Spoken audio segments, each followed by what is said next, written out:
प्यारे बच्चों, इस चैनल में आप लोगों का स्वागत है। आज हम दिल की बात करेंगे। दिल की बात दिल से करेंगे, इसलिए आप लोग भी इस वीडियो को दिल से देखिएगा और दिल से सुनिएगा। दिल यानी हार्ट।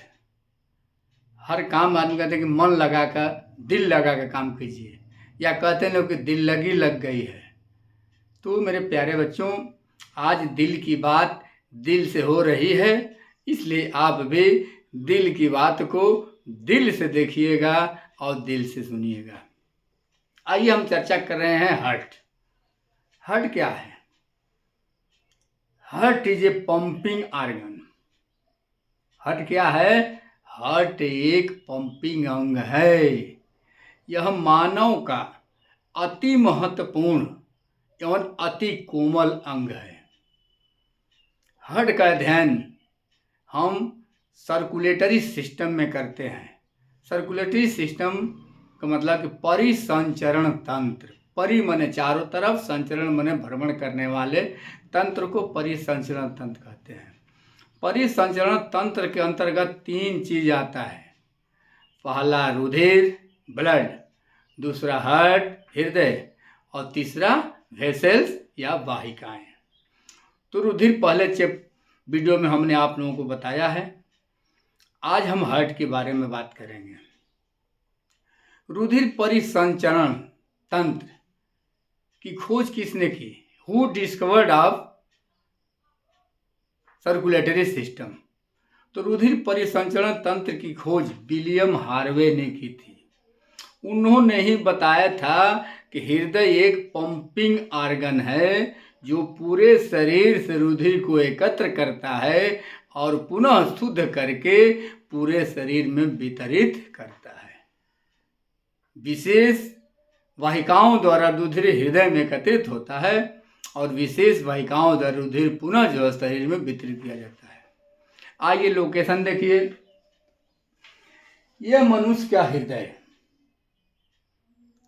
वक्ष गुहा यानी सीना, जिसे हम थोरेसिक सैक कहते हैं, वक्ष गुहानी थोरेसिक कैविटी में अस्थियों के बनी एक पिंजरे में स्थित होता है। मानव का अंग का ये सबसे कोमल और महत्वपूर्ण अंग है, इसलिए प्रकृति ने इसको अस्थियों से बनी एक केज यानी पिंजरा में व्यवस्थित किया है ताकि इसको कोई आघात न पहुंचे। इतना ही नहीं, इस हृदय के चारों ओर 2 स्तरीय झिल्ली होती है जिन्हें हम हृदय वर्णीय झिल्ली कहते हैं। पेरिफेरल मेम्ब्रान कहते हैं, जो ये शरीर की रक्षा करती है ताप से, दबाव से। अभी मैंने पसली की बात किया। ये पसलियों का पिंजरा है। प्रकृति ने इस कोमल और महत्वपूर्ण अंग होने के नाते इस पिंजरा में रखा है। अगर बाहर से कोई भाला मारे तो पसलियां काफ़ी हद तक रोकती हैं, वो नहीं रोक पाती हैं। तो कार्डियक मेम्ब्रान या कार्डियक सैक है, जो दोहरी झिल्ली है, वो इसकी रक्षा करती है। वैसे भाई पेश देंगे तो छिद हो ही जाएगा, कट ही जाएगा, वो तो अलग बात है, लेकिन फिर भी रक्षा करता है। अब ये हृदय स्वस्थ पुरुष में लगभग 300 ग्राम का होता है। स्वस्थ पुरुष में 300 ग्राम, स्वस्थ महिला में 280 ग्राम, और छोटे शिशुओं में यह 20 से 25 ग्राम होता है। यह हृदय यहां से यहां तक की लंबाई 12 से 13 सेंटीमीटर होता है। यहां से यहां तक की लंबाई 12 से 13 सेंटीमीटर होता है। चौड़ाई 9 सेंटीमीटर होता है और मोटाई, ऐसे करेंगे तो मोटाई नापेंगे ना, मोटाई जो है 6 सेंटीमीटर मोटा होता है। यह हृदय गुलाबी रंग का, कैसा? गुलाबी रंग का, स्पंदनशील। स्पंदनशील का मतलब कि इसे हृदय है ऐसे फूलता और पचकता रहता है, इसको स्पंदनशील कहते हैं। शंक्वाकार, शंकु के आकार का होता है, खोखला होता है, और मांसल होता है। एक बार और, हृदय की लंबाई लगभग 12 से 13 सेंटीमीटर, इसकी चौड़ाई 9 सेंटीमीटर और मोटाई 6 सेंटीमीटर होती है। यह गुलाबी, स्पंदनशील, शंक्वाकार, खोखला व मांसल होता है। यह एक विशेष प्रकार की मसिल से बना होता है जिसे हम कार्डियक मसिल कहते हैं। ये कार्डियक मसिल से बनने के कारण लगातार अनवरत क्रियाशील रहता है। लगातार ऐसे शिथिलन और विस्तृत होता रहता है, फूलता और पिचकता है। क्लियर हुआ? अब आइए देखते हैं। ये हृदय मनुष्य के सीने में दोनों फेफड़ों के बीच स्थित होता है। सीने में दोनों फेफड़े के बीच स्थित होता है। अधिक भाग बाएं की तरफ होता है और कम भाग दाएं की तरफ होता है। क्लियर हुआ? अब देखिए, किसी भी कार्डेट्स का डिसेक्शन यानी चीड़-फाड़ेधन करने के लिए वेंट्रल साइड से होता है, अधर तरफ से होता है। इसलिए किसी मुर्दे को लेटा कर डिसेक्शन किया जाता है तो इसका ये दाहिने होता है और ये बायां होता है, और इसीलिए इस बोर्ड पर ये बायां है और ये दायां है। क्लियर हुआ? अब आइए देखिए, यह हृदय महत्वपूर्ण अंग होता है जो चारों तरफ दोहरी झिल्ली से घिरा होता है। ये दो झिल्लियां इस तरह से होती हैं, जैसे मान लें 2 झिल्ली लग गया। जो अंदर की तरफ होती है उसको इनर लेयर कहते हैं, बाहर की तरफ होती है आउटर लेयर कहते हैं। ये हृदय वर्णी गुहा, हृदय वर्णी झिल्ली के अंदर एक जगह पाया जाता है जिसे हृदय वर्णी गुहा कहते हैं। इसमें अर्ध तरल पदार्थ भरा होता है। जिस प्रकार का 2 स्लाइड ले लें, ऐसे रख दें 1-2 बूंद पानी डाल के, तो हम ऐसे खींचेंगे, निकलेगा नहीं, आगे पीछे खिसक सकता है। उसके अंदर हृदय वर्णी गुहा के अंदर अर्ध तरल पदार्थ पाया जाता है जो उसको 2 लेयरों को अलग नहीं होने देता है। भले ऐसे ऐसे करने पर आगे पीछे खिसक सकता है लेकिन अलग नहीं हो सकता है। यह जो है हृदय की रक्षा के लिए बहुत महत्वपूर्ण होता है। आइए देखिए, अभी मैंने बताया कि हृदय सीने के बीचे बीच, छाती के बीचे बीच पाया जाता है। इस हृदय में 4 कोष्ठ होते हैं। अगर यहाँ से देखें, यहाँ से ऊपर चौड़े भाग होते हैं, इसके बीच में एक सेप्टम या वाल होती है। यहाँ चित्र में देख लीजिए, ये यहाँ से यहाँ तक इस हृदय को लंबाई में 2 भागों में बांट रहा है। ऊपर वाले चौड़े भाग को हम आलिंद कहते हैं। क्या कहते हैं? आलिंद कहते हैं। देखिए लिखा होगा, आलिंद कहते हैं। और नीचे वाले पतले भाग को हम निलय कहते हैं। क्लियर हुआ? तो एक बीच में सेप्टा के बढ़ने से हृदय लंबाई में 2 भागों में बढ़ता है। ऊपर चौड़े भाग को आलिंद और नीचे पतले भाग को निलय कहते हैं। अब आइए, जिस प्रकार ये आधा बटा हुआ है, लंबाई में भी यह एक सेप्टा द्वारा बटा हुआ, देख लीजिए सेप्टम। इस वजह से इसके 4 खाने बनते हैं, यानी 4 अंग इसमें है। Heart is 4 chambered. जिस तरह से मकान में 4 कमरे होते हैं, उसी तरह से हमारे हृदय में भी 4 कमरे हैं, 4 चैम्बर हैं। आइए देखिए, ये लंबाई में सेप्टा बनने से ये हृदय लंबाई में 2 भागों में बढ़ जाता है। तो इधर दाहिने वाले भाग को, इधर दाहिने वाले जो चौड़ा भाग है ऊपर, दाहिने वाले भाग को हम आलिंद कहते हैं, यानी दायां आलिंद कहते हैं। अब बाएं वाले भाग को हम बाएं आलिंद कहते हैं। यहाँ देख लीजिए, ये दायां आलिंद है और ये बाएं आलिंद है। Right auricle, left auricle. ठीक उसी तरह से ये निलय भी 2 भागों में बटा हुआ है। यहाँ देख लीजिए, इधर राइट वेंट्रिकल, इधर है लेफ्ट वेंट्रिकल। क्लियर हुआ? इस तरह से 4 खाने बने होते हैं। अब आइए, हृदय के ऊपर, चूंकि हृदय भी अंग है, ये भी काम करता है, इसके लिए भी ऑक्सीजन चाहिए। तो यहाँ से देखिए, ये हल्की गुलाबी रंग की वह वेसल्स आई हुई हैं जिन्हें हम परि हृदय धमनी, परि माने ऊपर, वेसल्स यानी हृदय को भी रुधिर ऑक्सीजन चाहिए। यहाँ से जो ये गुलाबी रंग की ये वेसल्स हैं इन्हें हम परिहृदय धमनी कहते हैं। और फिर यहाँ से रुधिर वापस जाएगा, इसके लिए यहाँ पर देखिए ये सफ़ेद रंग की वाहिकाएं हैं, वेसल्स हैं, जिन्हें हम बायां परिबृहद हृदय सिरा कहते हैं। इससे रुधिर वापस जाता है। चित्र में आप देखिएगा, ये जो यहाँ भी है ये बायां परिहृदय धमनी है, हृदय के बाएं साइड में रुधिर पहुंचाती है। ये जो है दायां परिहृदय धमनी है जो दाएं भाग को रुधिर पहुंचाती है। उसी तरह दाएं तरफ से रुधिर को फिर वापस हृदय में जाने के लिए दायां हृदय सिरा है सफ़ेद सफ़ेद, और यहाँ भी देखिए इस बाएं की तरफ से रुधिर वापस जाने के लिए बायां हृदय सिरा पहली हुई है। ये हृदय बड़ी गुहा है, आपको हम बता ही दिए हैं। आइए अब आगे देखते हैं। 4 में इसमें क्लियर हो गया आप लोगों का। राइट एंट्रिकल, लेफ्ट एंट्रिकल, राइट वेंट्रिकल और लेफ्ट वेंट्रिकल। आइए यहाँ देखिए, यहाँ पर बाएं दाएं साइड में देख रहे हैं 2 मोटी मोटी नलिकाएं दिखाई दे रही हैं, ये और ये देखिए, दोनों में अंदर से तीर बना हुआ है, इधर भी तीर बना हुआ है। इसे हम अग्र महाशिरा कहते हैं। इस अग्र महाशिरा द्वारा ऊपर से भुजाओं से, पीठ से, सर से रुधिर जो है हृदय में आता है। नीचे देखिए इसे हम पश्च महाशिरा कहते हैं। इस महाशिरा द्वारा पैर से, कमर से वगैरह का रुधिर जो है हृदय में आता है।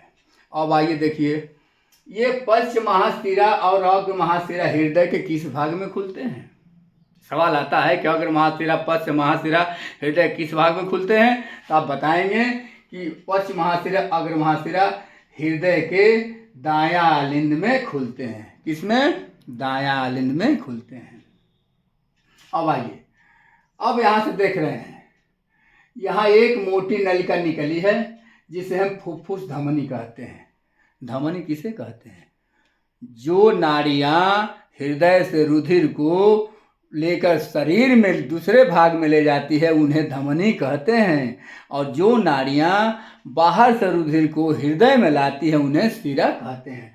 ये दोनों शिराएं हैं, ये धमनी है। अब देखिए, ये दायां आलिंद एक पट्ट द्वारा घिरा होता है, यहाँ पर एक वाल्व होता है, छिद्र होता है, ये खुल जाता है दायां निलय में। दायां निलय से एक मोटी नलिका निकलती है जिसे हम फुफ्फुस धमनी कहते हैं। ये ऊपर जाकर 2 भागों में बंट जाती है। एक जो है बायां भाग जो है बाएं फेफड़े में जाती है, देखिए ऐसे लिखा हुआ फुफ्फुसीय धमनी, बाएं फेफड़े में जाती है रुधिर लेकर के, और इधर देखिए दूसरा भाग इस महाधमनी के पीछे होते हुए, शिरा के पीछे होते हुए इधर दाएं फेफड़े में आ जाती है, रुधिर को पहुंचाती है ऑक्सीजनेटेड ऑक्सीजन लेने के लिए। अब आइए देखिए, ये आधा भाग हो गया। हम जान गए कि हृदय के आधे दाहिने भाग में दायां आलिंद और दायां निलय में अशुद्ध रुधिर रहता है। अब आइए, यहाँ पर मैंने बताया सेप्टा है, यहाँ भी सेप्टा है, ये 2 भाग हो गया, बायां निलय, बायां आलिंद और बायां निलय। अब देखिए, ये जो फुफ्फुस धमनियाँ गई हैं दाईं और बाईं, दोनों ओर से फेफड़े से रुधिर पुनः वापस, ऑक्सीजन युक्त रुधिर वापस लाती हैं, ये आकर यहाँ खुलती हैं। कि यहाँ खुलती हैं? बायां आलिंद में खुलती हैं। देखिए यहाँ से बाएं तरफ से फेफड़े से रुधिर लाकर ये 2 नलिकाएं हैं, देखिए अंदर की तीर बना है, बाईं फुफ्फुस शिरा द्वारा ये रुधिर बायां आलिंद में जाता है। इधर से ये दाएं फुफ्फुस शिरा द्वारा रुधिर पुनः बायां आलिंद में जाता है। क्लियर हो गया? दाएं से जो है दाएं फुफ्फुस शिराएं आती हैं, फेफड़े से रुधिर बायां आलिंद में लाती हैं, उसी तरह से बायां से भी फुफ्फुस शिराएं आती हैं और रुधिर को बाएं आलिंद में ले जाती हैं। क्लियर? अब यहाँ पर जो सेप्टा बना है, यहाँ पर भी एक वाल्व होता है, छिद्र होता है, ये छिद्र खुलता है बायां निलय में। क्लियर हुआ? ये बायां निलय में एक मोटी नलिका निकलती है, देखिए ये है, जिसे हम महाधमनी कहते हैं। कहाँ प्रश्न आता है कि महाधमनी कहाँ से निकलती है? तो आप बताएंगे महाधमनी बायां निलय से निकलती है। ये महाधमनी बायां निलय से निकलती है। जब हम इसका डिसेक्शन करके इसका हम कार्य बताएंगे तो आपको उस समय क्लियर होगा। बायां निलय से मोटी नलिका निकलती है जिसे हम महाधमनी कहते हैं। देखिए महाधमनी है, ये आगे चल करके 3 भागों में बंट जाती है। एक भाग बाएं हाथ में, एक भाग दाएं हाथ भुजाओं में रुधिर पहुंचाता है और बीच वाला भाग जो है गर्दन में, सर में रुधिर पहुंचाने का कार्य करता है। ये मोटी नलिका पुनः वहां से मुड़ करके इस अग्रमहा ये फुफ्फुसीय सिरा से नीचे होते हुए हृदय के पीछे से, जैसे हाथ को हम ऐसे पीछे करते हैं उस तरह से हृदय के पीछे से आकर यहाँ खुली हुई है, जिसे हम अवरोही महाधमनी या पश्च महाधमनी है। देखिए तीर नीचे का बना हुआ है। ये जो है शुद्ध रुधिर को कमर, पैर, पीठ वगैरह में पहुंचाने का कार्य करती है। तो क्लियर हो गया। ये है पश्च महाधमनी, ये है अग्र महाधमनी। ये अग्र महाधमनी हृदय के पीछे से होते हुए निकलती है और शरीर के निचले भाग को रुधिर पहुंचाती है। क्लियर। अब चित्र हमारा बहुत महत्वपूर्ण है। जीव विज्ञान में चित्र बहुत महत्वपूर्ण है। चित्र यदि आपने बनाया, चित्र ऐसे बना दिया, आपका 25% का काम हो गया। चित्र बनाकर यदि आपने ऐसे ही नामांकन कर दिया तो आपका 50% का काम हो गया। और नामांकन कर देंगे तो इसी को तो देख कर लिखना है, आपका 100% काम हो गया। कैसे लिखेंगे? अगर लिखना है तो कैसे लिखेंगे? मान प्रश्न में आ गया कि हृदय का सचित्र वर्णन कीजिए, बाह्य रचना का सचित्र वर्णन कीजिए, तो आप ऐसे चित्र बनाएंगे, इसका नामांकन करेंगे और इसका वर्णन करेंगे। आइए एक चीज मैंने बताना चाह रहा हूं। मैं हृदय का अध्ययन करने के लिए एक अलग शाखा बनी है जिसे हम कार्डियोलॉजी कहते हैं। क्या कहते हैं?